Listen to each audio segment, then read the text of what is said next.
And now you've got Johnny Walker taking on Ion Cutelaba. It is the no chin Johnny Walker taking on the no fight IQ Ion Cutelaba. It's a tough one, man. Ion Cutelaba, is he gonna jump up in rankings off a loss? Because I think that he is, but yeah, I'm gonna go with Ion Cutelaba, but I think there's definitely a fair argument to be made for Johnny Walker, and I have seen a few people picking Johnny Walker, but I just can't do it. I can't trust the chin.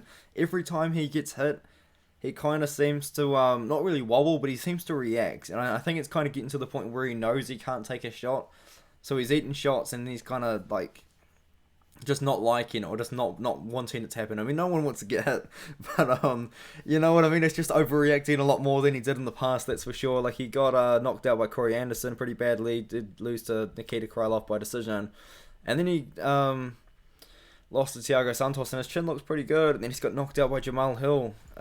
It's a tough one. Ion Cutelaba, this guy's fight IQ is in the negatives for sure. I mean, he did lose, not really to Magomed Ankalaev. I mean, that was a weird referee stoppage. Maybe it could have been different, but then he come back, fought Magomed Ankalaev in the rematch, got knocked out again, pretty much. And then went to a split decision draw with Justin Jacoby, where he dominated the first, and Jacoby come back. And then, beat Devin Clark, and then just got to jump up in competition against Ryan Spann. But I thought that he was going to beat Ryan Spann. Ryan Spann is not someone I rate too highly. I know Johnny Walker did beat Ryan Spann. I think it's actually his most recent win. It is, and that's kind of it, really. That's the breakdown. Sorry, Ion Cutelaba is a good wrestler. He goes crazy in the first round as well, which is why I like him here. Ion Cutelaba in the first round is a very different Ion Cutelaba in the second round, and a very different Ion Cutelaba in the third round. So, if Ion Cutelaba does go crazy in the first round like he does, he should be able to finish Johnny Walker, probably maybe a ground and pound TKO if he ends up on top of him with his wrestling, because that kind of is his base, is a wrestling base, but he does just have crazy heavy hands. And he does have pretty good striking. It's not as technical as Johnny Walker. Johnny Walker's definitely got more technical striking than Ion Cutelaba, and I think that he's actually predicting that Ion Cutelaba is going to shoot on him, because you see him training with Khamzat Chimaev, and I think that he's going to be training with Khamzat Chimaev to drill takedown defense. I think that he wants to keep the fight on the feet, and because that's where he's got his advantage. He's 6'6" with an 82-inch reach, and he does just have more technical kickboxing than Cutelaba. But if Cutelaba closes the distance and lands something big, Johnny Walker's going down, and it's not going to look too pretty. I think Johnny Walker does get KO'd in this matchup, and I think Ion Cutelaba wins.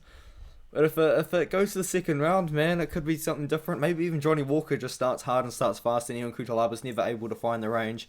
Ion Cutelaba's never even able to close the distance and land his power shots. Maybe Johnny Walker just picks him apart from range, KOs him eventually, this and that. But I've got to go with Ion Cutelaba. I very, very heavily dislike picking people that have no fight IQ, because it's the most frustrating thing to watch, is watching people with a clear path to victory and they just don't take it. But then again, it's so hard to trust Johnny Walker to be able to take a punch from Ion Cutelaba, who is not the most technical striker in the world. He just really isn't, but he does have power in the hands, especially in the first round. He goes crazy in the first round. I think if you're liking an underdog, though, I think Johnny Walker's a good underdog. I really do, but I just can't trust him. I've got to go with Cutelaba on this one here. Minus 185 favourite, that's pretty wide. I'm not throwing 185 to win 100 on Cutelaba, that's for sure. Wow, I didn't realise the odds were that wide. But let's just move on to the next fight.